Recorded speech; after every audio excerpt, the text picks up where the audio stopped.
Hi friends, ఇవాళ video చేయడానికి కారణం ఏంటంటే, ఇండియా నుంచి కొత్తగా ఇక్కడికి కువైట్‌కి డ్రైవర్‌లుగా వద్దాం అనుకున్న వాళ్ళకైతే ఒకటే చెప్తున్నాను నేను. ఇంటి దగ్గర నుంచి కువైట్‌కి వచ్చి డ్రైవింగ్‌కి వద్దాం అనుకున్న వాళ్ళకైతే ఒకటే చెప్తున్నాను. మన ఇండియా మాదిరిగా గాని డ్రైవింగ్ అంటే ఓన్లీ డ్రైవింగ్ అయితే ఉండదు ఇక్కడ. కొంతమంది ఇంట్లో ఓన్లీ డ్రైవింగ్ అయితే డ్రైవింగ్ ఉంటది. 100లో 10% అయితే ఎవరికో కానీ దొరకదు అటువంటి పని. మాక్సిమం ఇంట్లో పనులైతే ఉంటాయి. ఇంట్లో పనులంటే మనం డ్రైవింగ్ చేసుకోవాలి. ఒక 7, 8 కార్లు ఉంటాయి కంపల్సరీ. అయితే కడుక్కోవాలి. 2 రోజులకోసారి కడగమంటారు. రోజు కడగమని ఒకడంటారు. రోజు ఇడిసి రోజు కడగాలి. ఒక్కొక్కళ్ళైతే రోజు కడగమంటారు. ఒక్కొక్కళ్ళ ఇంట్లో అయితే వారం రోజులకి ఒకసారి కడుగుతారు. అది మన తలరాతను బట్టి ఉంటదది వచ్చేటప్పుడు. మీకు ఒకటే చెప్తున్నాను. ఇక్కడికొచ్చాకైతే ఆళ్ళు ఎప్పుడు ఫోన్ చేస్తే అప్పుడు ఎళ్ళాలి. మనకి ఫుడ్ అనేది కొన్ని ఇంట్లో అయితే టైంకి ఇస్తారు. కొన్ని ఇంట్లో సరి ఉంటది. కొన్ని ఇంట్లో సరి ఉండదు. మనం అన్నీ పట్టించుకోకూడదు. మనం వచ్చిన పని ఏంటంటే డ్రైవింగ్‌కి వచ్చామని అనుకోవాలి. కువైట్‌లో మనం ఉన్న పరిస్థితిని బట్టి మనం చేసుకొని పోవాలి తప్ప మనం ఇక్కడికొచ్చాక ఏంటి ఇది ఇలా ఉంది ఎళ్ళిపోదామంటే మనం పెట్టుకున్న డబ్బులన్నీ పోతాయి ఫ్రెండ్స్.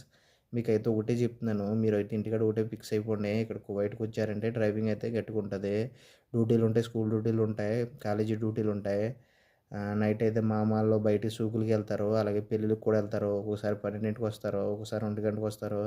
మార్నింగ్ మళ్ళీ స్కూల్ డ్యూటీలుంటాయి. అయన్నీ మీకు ఒకటే చెప్తున్నాను. మీరు ఇక్కడికొచ్చారంటే వర్క్ అయితే ఉంటది. అలాగే ఇంట్లో పనైతే ఉంటది. కొన్ని ఇంట్లో అయితే దివానీ వర్క్ కూడా ఉంటది. దివానీ క్లీన్ చేసుకోవాలంటారు.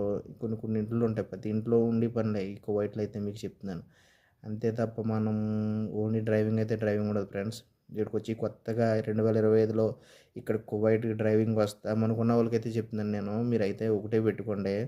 ఇక్కడ కువైటోళ్ళైతే వీసా ఫ్రీగానే ఇస్తారు. మీరైతే తక్కువ డబ్బులతోటే రండి. మెడికల్ అయినప్పుడు గానీ ఏదైనా సరే జాగ్రత్తగా చూసుకోండి. ఏజెంట్ చేతుల్లో మాత్రం అసలు మోసపోకండి. మీరైతే ఇక్కడికొచ్చి ఇదొకటే ఫిక్స్ అవ్వండి. ఇక్కడికొచ్చి డ్రైవర్లకైతే నేను ఒకటే చెప్తున్నాను. అక్కడి నుంచి ఇక్కడికొచ్చి చేసుకున్నారంటే ఎంత పనైనా చేసుకునే టైప్‌లాగా అయితేనే రండి. అంతే తప్ప మీరు నేను ఓన్లీ డ్రైవింగ్‌కొచ్చాను, నేను ఇంట్లో పని ఇది చేత్తాను, ఎన్నింటికి పడితే ఆ టైంకి నేను ఎళ్తాను డ్యూటీకి అంటే కుదరదిక్కడ. ఇక్కడికొచ్చాక ఎటొచ్చి ఏ టైం చేస్తే ఆ ఫోన్ అయితే ఎళ్ళాలి. కువైటోళ్ళతోటైతే చాలా జాగ్రత్తగా ఉండాలి.